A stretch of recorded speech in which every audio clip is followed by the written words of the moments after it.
নমস্কার, ভারত টিভিতে আপনাদের সকলের স্বাগত। আমি আপনাদের সঙ্গে রয়েছি গার্গী। প্রথমেই যে খবরের দিকে নজর রাখতেই হচ্ছে, নিয়ম বহির্ভূতভাবে এক শিক্ষককে হেনস্থা ও চাকরি থেকে বরখাস্ত করার অভিযোগ তুলে স্কুলের গেট ঘেরাও করে বিক্ষোভ আন্দোলনে ব্যাপক চাঞ্চল্য ছড়ালো রায়গঞ্জের দেবীনগর কালীবাড়ি এলাকায়। সূত্রের খবর, এলাকার একটি আন্তর্জাতিক সেবামূলক সংগঠনের অধীনে বেসরকারি ইংলিশ মিডিয়াম স্কুলের ভাইস প্রিন্সিপালকেই বরখাস্ত করা হয়, আর তাতেই প্রতিবাদের শুরু। পাল্টা অভিযোগে এলাকায় তুমুল উত্তেজনা। ঘটনাস্থলে প্রচুর পুলিশও এসে পড়েছে।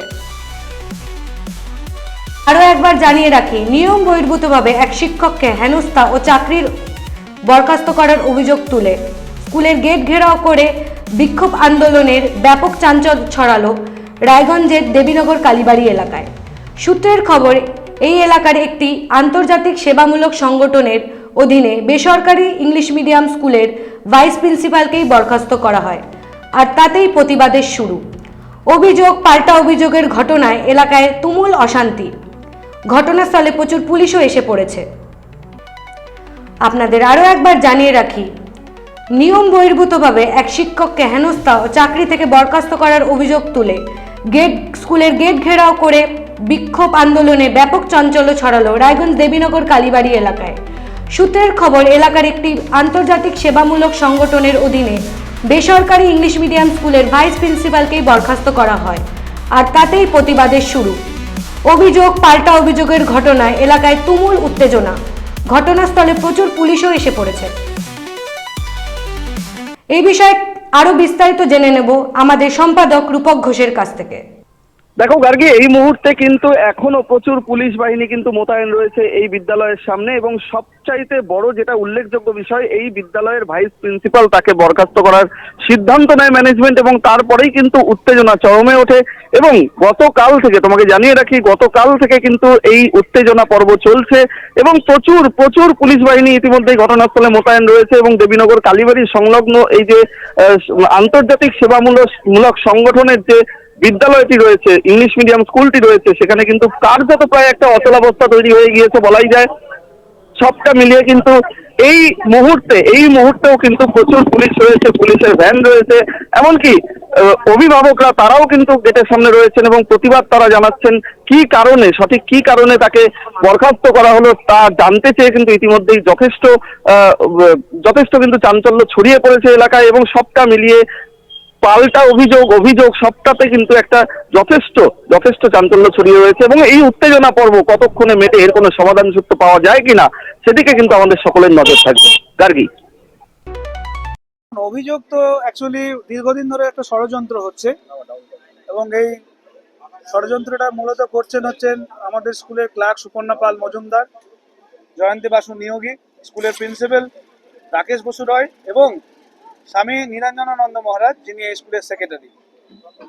এবং গতকাল বাইরের কিছু গেরুয়া বসন পরিহিত মানুষকে নিয়ে এসে মানসিকভাবে উনি হেনস্থা করেছেন।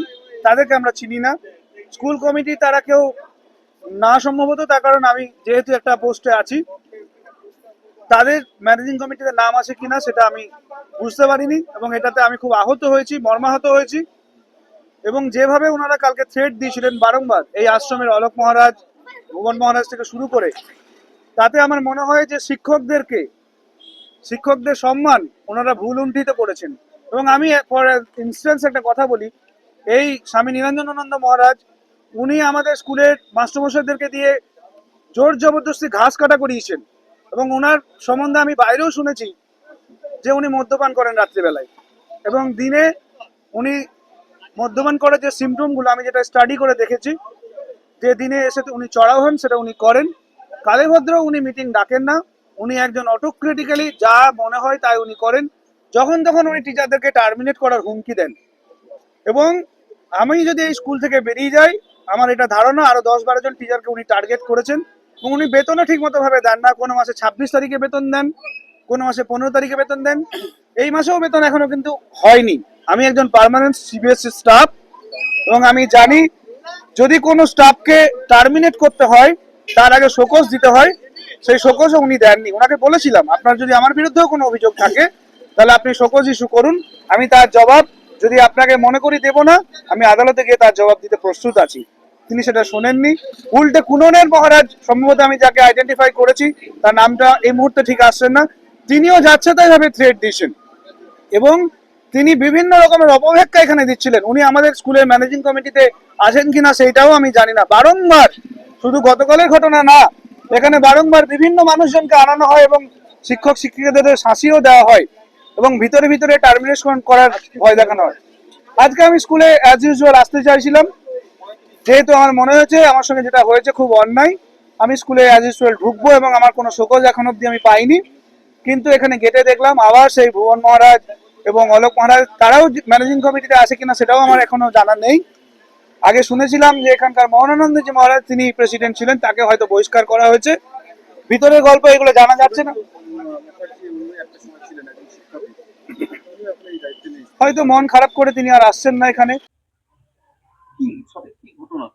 ঘটনা হচ্ছে এই স্কুলের এমন একটা পরিস্থিতি তৈরি করেছে মিস্টার বিনয় লাহা বেশ কয়েক মাস ধরে, যে স্কুলটা বন্ধ করে দেওয়ার মতো একটা উপক্রম তৈরি হয়েছে। কিন্তু ভারত সেবাশ্রম সংঘ একটা অনেক বড় আদর্শ নিয়ে এই স্কুল তৈরি করেছে এবং অনেক কষ্ট করেই এটা তৈরি করেছে, যাতে করে এখানে ছেলেপেলেরা বা ছোট ছোট ছেলে মেয়েরা তারা সঠিক শিক্ষা পায়। কিন্তু আজ স্কুলের এমন একটা পরিবেশ তৈরি করেছে, সেখানে পরিচালনা করতে খুবই সমস্যা হচ্ছে। তার ভিতরে বিভিন্ন ধরনের অনেক অভিসন্ধি রয়েছে। দুই একটা বলছি, যেমন টিচারদের নিয়ে, গার্জেনদের নিয়ে বিভিন্ন উস্কানিমূলক তারা গ্রুপ তৈরি করছে এবং এখানে এসে হামলা করছে। হ্যাঁ, স্কুলে এসে তারা নানান ধরনের রেখেছে, বিনয় লাহাকে এখানে রাখতে হবে ইত্যাদি। কিন্তু কথা হচ্ছে যে তাদেরকে নিয়ে গ্রুপ তৈরি করছে এবং সেগুলো আমাদের প্রতিষ্ঠানের বিরোধী, চিন্তা ভাবনার বিরোধী, কার্যকলাপের বিরোধী। তারা সমস্ত প্রতিদিন মোবাইলে মেসেজ পাঠাচ্ছে, গার্জেনদের মধ্যে পাঠাচ্ছে। এটা একটা আশ্রমের বা স্কুলে একটা ভাবমূর্তি নষ্ট হচ্ছে। বিনয় লাহা অভিযোগ করছেন যে ওনাকে আগে থেকে কোনো নোটিশ না দিয়ে টার্মিনেট করার কথা বলা হয়েছে। হ্যাঁ, সেটা ম্যানেজিং সন্ন্যাসীদের নিয়ে না, বহিরাগত না, তিনি আমাদের কমিটির মধ্যেই রয়েছেন, ম্যানেজিং কমিটির মধ্যে, এবং ভারত সেবাশ্রম সংঘের সন্ন্যাসী। তো সুতরাং তিনি এই উত্তরবঙ্গের এই উত্তর দিনাজপুর, দক্ষিণ দিনাজপুর, মালদা এই তিনটে জেলার তিনি বিভিন্ন সমস্যার দায়িত্বে রয়েছেন। কি নাম ওনার? ওনার নাম হচ্ছে উৎপল মহারাজ বলে সকলে চেনে, স্বামী জ্যোতির্ময়ানন্দ কুনোরের স্বামী কালীবাদ। এই ধরনের পরিস্থিতি পরিবেশ তৈরি হলো ভারত সেবাশ্রমে। ব্যাপার হচ্ছে যে এত বাজে মানুষ আমরা দেখিনি। বিভিন্ন ধরনের কমপ্লেন করে যাচ্ছে, মানে বিভিন্ন ধরনের অত্যাচার করে যাচ্ছে। আমরা কদিন আগে স্কুলে তালা লাগিয়ে দিয়েছিল, এত বড় স্পর্ধা, ওর স্কুলে অফিস হলে তালা লাগিয়ে দিয়েছে, লোকজন দাঁড়িয়ে রয়েছে। এবং সবসময় একটা অ্যান্টি পরিস্থিতি, অ্যান্টি চিন্তা ভাবনা, গার্জেনদের নিয়ে তারা গ্রুপ করে তারা আন্দোলন করছে। তো এগুলো তো স্কুলের মধ্যে এগুলো বড়। আপনারাই তো রিক্রুট করেছিলেন ওনাকে। হ্যাঁ, আমরা রিক্রুট করেছিলাম। আমি প্রথমটা অতটা বুঝিনি, কিন্তু ওনার আগে সারদা স্কুলে ছিলেন, সেখান থেকে ওকে বহিষ্কার করেছে বিভিন্ন ভাবে। সেখানে নাজেহাল একটা পরিস্থিতি তৈরি করেছিল এবং তার আগে বেথানেতে ছিল, সেটাও আমি পরে জানলাম যে এখানেও তাকে বহিষ্কার করা হয়েছিল। এখন করণীয় কি? এখন তাকে বহিষ্কার করা হয়েছে, ম্যানেজিং কমিটি সেটা সিদ্ধান্ত নিয়েছে। বাইরে দাঁড়িয়ে আছে, পুলিশও এসছে। হ্যাঁ, পুলিশ কালকেও এসেছিল। কালকেও তাকে যখন নিয়ে করা হয় তখন সেখানে বিভিন্ন ধরনের, মানে এত বাজে বাজে কথা, সেটা মানে শোনা যায় না কানে। তো এগুলো তো মানুষজন সেটার জন্য তারা উত্তেজিত হচ্ছে। হ্যাঁ, এখন কি করবে? এখন তাকে টার্মিনেট করা হয়েছে। আমরা বুঝে উঠতে পারছি না। আমরা রায়গঞ্জের বাসিন্দা, দিকে আমার বাড়িও বিন্নাগড়ে, ঠিক আছে। তো আমরা যতদূর জানি, দেখুন স্বামীজির ব্যাপারে আমরা মোটামুটি সবাই জানি, স্বামীজি চরিত্র সম্পর্কে আমরা অনেকে অনেক রকম কথা বাইরে শুনতে পাই। তো আমাদের বক্তব্য সেটা নয়, সে তার পার্সোনাল লাইফ কি থাকতে পারে, আমাদের সেটা নিয়ে কোনো মাথা ব্যথা নেই। কিন্তু উনি স্কুলে এসে বারবার করে এরকম ভাবে ডিস্টার্ব ক্রিয়েট করছেন। আগামী 24 তারিখ থেকে আমাদের বাচ্চাদের পরীক্ষা, আমাদের বাচ্চাদের ভবিষ্যৎ নিয়ে আমরা খুব চিন্তিত। এবং ভারত সেবাশ্রম সংঘের স্কুল, কিন্তু আমরা সংঘকে দেখে তো কেউ স্কুলে দেইনি, আমরা স্কুলের পরিবেশ দেখে স্কুলে দিয়েছি। আমরা লাহা স্যারকে দেখে দিয়েছি, ঠিক আছে। আপনার পরে স্কুলের যে ইনফ্রাস্ট্রাকচার বা লোকের বা অন্যান্য গার্জেনদের, শুভেন্দু বাবুকে আমি দেখবো, আমি নিজে শুভেন্দু বাবুর স্টুডেন্ট। শুভেন্দু বাবু, আমি যখন স্কুলে পড়তাম, শুভেন্দু আমার টিচার ছিলেন এবং তাকে যথেষ্ট আমরা শ্রদ্ধা করি। এবং তার শুভেন্দু বাবু এই স্কুলের সাথে জড়িত আছেন এই ভেবেই কিন্তু আমরা কিন্তু স্কুলে কিন্তু দিয়েছি। এখন আমি শুনেছি শুভেন্দু বাবু এই স্কুলে এখন আর জড়িত নেই, উনি সাইলেন্টলি স্কুল থেকে বেরিয়ে গেছেন। কারণ যেটা আমার শোনা কথা, যে স্বামীজি বিভিন্ন রকম যে অসৎ কার্যকলাপ নাকি এখানে স্কুলে রয়েছে এবং সুমিত বাবু সেটাকে মেনে নিতে পারছেন। উনি তো একটা ব্যক্তি, মানে শিক্ষিত ব্যক্তিত্বগণ এবং রায়গঞ্জের গণ্যমান্য ব্যক্তি। তো উনিও নাকি এই ব্যাপারটা মেনে নিতে পারেননি নাকি, সেজন্য উনি এই স্কুল থেকে নাকি বেরিয়ে গেছে, এটা আমাদের শোনা কথা। আমরা চাইছি বিষয়টা মীমাংসা হয়ে যাক এবং ডক্টর বিনয় লাহা স্যার যাই যে মনে করেন যে এই স্কুলটার জন্য বেশি উন্নতি করছে, কারণ আমরা ছোট থেকে স্কুলটাকে দেখছি, তো একটা সময় স্কুলে সেরকম ভাবে স্টুডেন্টও হতো না, ঠিক আছে। তো আজকের ডেটে স্কুলটা একটা বেশ ভালো 600-700 স্টুডেন্ট এসে দাঁড়িয়েছে এবং পড়াশোনায় ইনফ্রাস্ট্রাকচার সমস্ত কিছু ভালো হচ্ছে। এবার যে ভালো করছে তাকে জোরপূর্বক সরিয়ে দেওয়া হচ্ছে বারবার করে, এবং ডক্টর বিনয় লাহা স্যারের স্কুলটা ভালো হওয়ার পিছনে অনেক তার হাত রয়েছে এবং তিনি অনেক ভালো করছেন, তার যোগ্যতা রয়েছে, তিনি একজন পিএইচডি পাস করা ডক্টরেট ব্যক্তিত্বগণ, ঠিক আছে। তো তাকে এরকম ভাবে অসম্মান করাটা এটা কিন্তু একটা শিক্ষিত মানে সমাজের একটা অসম্মান বন্ধ। আমাদের হচ্ছে আমাদের কথা, আমাদের স্কুলের বিনয় স্যার আসার পরে অনেক স্কুলে ইমপ্রুভমেন্ট হয়েছে। আমাদের স্কুলে ব্যক্তিগত ব্যাপার নিয়ে আমাদের কোনো ইন্টারেস্ট নেই, শুধু যদি বলার মতো মানে গার্জিয়ানদের পক্ষ থেকে বলার মতো একটাই, বিনয় স্যার আসার পরে অনেক স্কুলে ইমপ্রুভমেন্ট হয়েছে, তার জন্য আমাদের বিনয় স্যারকে আমরা চাই স্কুলে। এটা তো আমরা বলতে পারছি না, কিন্তু আমরা আশা করে ওনাকে বলুন। পায়েল কুন্ডু। আমাদের বাচ্চারা স্কুলে আটকে আছে, স্কুল কমিটির কি গন্ডগোল আমরা জানি না, কিন্তু বাইরে থেকে কিছু লোক এসছে যাদের জন্য আমাদের টেনশনটা হচ্ছে যে আমাদের বাচ্চারা ভেতরে সাফার করছে। গতকালকে হয়েছে শুনলাম ওনাকে বেরিয়ে যেতে বলা হয়েছে লাহা স্যারকে, বাকিটা কি হয়েছে আমি ছিলাম না, কারণ আমার বাচ্চা আগে চলে গেছে। বলতে পারছি না, এটা ইন্টারনাল প্রবলেম, এর আগেও হয়েছে এই প্রবলেম, সব সলভ হয়ে যায়। বাইরে যে এখানে কিছু আশ্রমের লোক এসছে, এখানে আমরা কয়েকজন গার্জেন আছি, বাকিরা বেশিরভাগ বাইরের লোক। আমার নাম নেহা কুন্ডু। আমার বাচ্চা, আমি বলবো বাইরে থেকে কিছু দুষ্কৃতী এসেছে স্বামীজির পোশাক পরে, ওখানে গিয়ে যখন আমাদের বিনয় লাহা স্যার ক্লাস করে বেরিয়ে গেছেন, অলরেডি বাড়িতে যাবেন, সেই সময় গেটে তালা ঝুলে দেওয়া হয়েছে। গেটে তালা ঝুলে দেওয়া হয়েছে, এমনকি স্যারকে বলা হয়েছে যে আপনাকে টার্মিনেট করা হলো। কি পারপাসে টার্মিনেট করা হলো আমরা জানি না। আর স্যারের, হ্যাঁ কালকেও পুলিশ এসেছিল, আমরা কাল রাত 8টা পর্যন্ত থানায় ছিলাম, আমরা জেনারেল জিডি করে এসেছি গতকাল রাতে। স্যারের নামে বিভিন্ন রকম অ্যালিগেশন দিয়েছেন, অনেক রকম, আমি সম্পূর্ণ ডিটেইলসে বলতে পারছি না, তবে ওনার নামে চারিত্রিক দোষ অনেক কিছু দেখানো হয়েছে এই বিষয়ে। আর অনেক আশা করে লাস্ট 2 বছর, আজকে স্কুলটা 2018-তে খোলা হয়েছে, এতদিন কোনো ইমপ্রুভমেন্ট ছিল না। যবে থেকে বিনয় লাহা স্যার 2 বছর ধরে জয়েন করেছে, তারপর স্কুলের আমরা উন্নতি দেখে স্কুলের পড়াশোনার ভালো হয়েছে, যার জন্য আমরা বাচ্চাকে ভর্তি করেছি। আজকে স্কুলের ওনাদের ইন্টারনাল কোনো প্রবলেম থাকতেই পারে, আমাদের বাচ্চারা কেন সেটা ফেস করবে? আমরা চাই লাহা স্যার এখানে থাকুক। ওনাদেরকে যথারীতি কালকে গুলোর থেকে কোনো স্বামীজি নিয়ে এসছে, যাদেরকে আমাদের কোনো বিটিএম হয়, মাসে একটা করে বিটিএম হয়, কোনো বিটিএম মাসে একটা করে হওয়ার কথা ছিল, হয় না। 2 মাস পর পর এই এক্সাম টেক্সাম হয়। আমরা চাইছি লাহা স্যার এখানে থাকুক, আর কিছু না। লাহা স্যার থাকলে আমাদের বাচ্চাদের একাডেমিক যে ভালো থাকবে, সবকিছু ভালো থাকবে। আমার নাম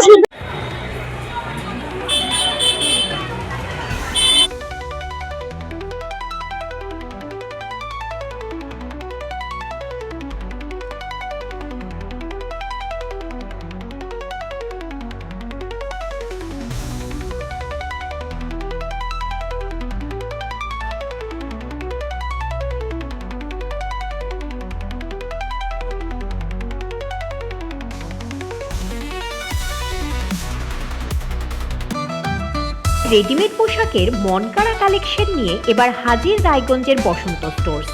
একই ছাদের নিচে পেয়ে যাবেন লেহেঙ্গা, চুড়িদার, শাড়ি, ব্লেজার সহ ছোট বড় সবার মনের মতো পোশাক। তাই আর দেরি নয়, আজই আসুন বসন্ত স্টোর্সে। আমাদের ঠিকানা বিধাননগর মোড়, NS রোড, রায়গঞ্জ, উত্তর দিনাজপুর।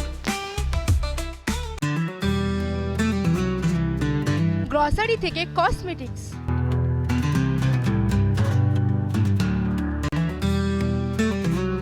আপনার যে কোনো প্রয়োজনীয় জিনিস পেয়ে যাবেন একই ছাদের তলায়। আমাদের ঠিকানা LIC মোড়, রায়গঞ্জ, উত্তর দিনাজপুর।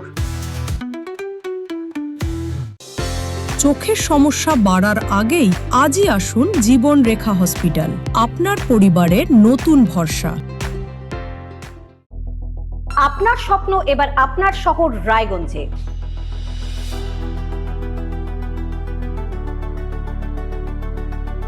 এবারে শক্তিশালী পালসার N160 আপনাদের স্বপ্ন পূরণের জন্য প্রস্তুত।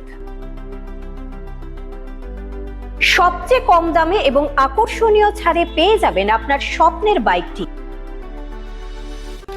মাত্র 5,999 টাকা ডাউন পেমেন্টে করুন আপনার স্বপ্ন পূরণ। এছাড়াও থাকছে 6,000 টাকা পর্যন্ত ডিসকাউন্ট এবং 10 বছরের ওয়ারেন্টি ও 2 বছর ফ্রি সার্ভিসের সুবিধা। সাথে থাকছে আরও অতিরিক্ত সেভিংসের সুযোগ। তাই আজই আসুন বাজাজ হুইলসে। আমাদের ঠিকানা পূর্ব অশোকপল্লী, পুরনো জাতীয় সড়কের পাশে, রায়গঞ্জ, উত্তর দিনাজপুর। রায়গঞ্জের উন্নয়নে কি এক হবে শাসক বিরোধী? ঝগড়া নয়, রাজনৈতিক বিতর্ক দেখুন সাপ কথায় ভারত টিভিতে। আমি রাধা মাধব, আমার সাথে দেখুন সাপ কথা প্রতি রবিবার দুপুর 3টায়। যে কথা কেউ বলে না, যেদিকে কেউ তাকায় না, গভীর থেকে আরো গভীরে বিশ্লেষণ হবে এবার চুলচেরা।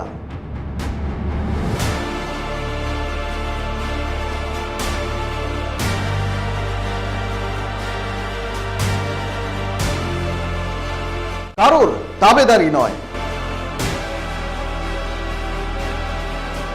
আমি সত্যান্বেষী, আমার সঙ্গে থাকুন প্রতিদিন রাত 8টায় শুধুমাত্র ভারত টিভিতে।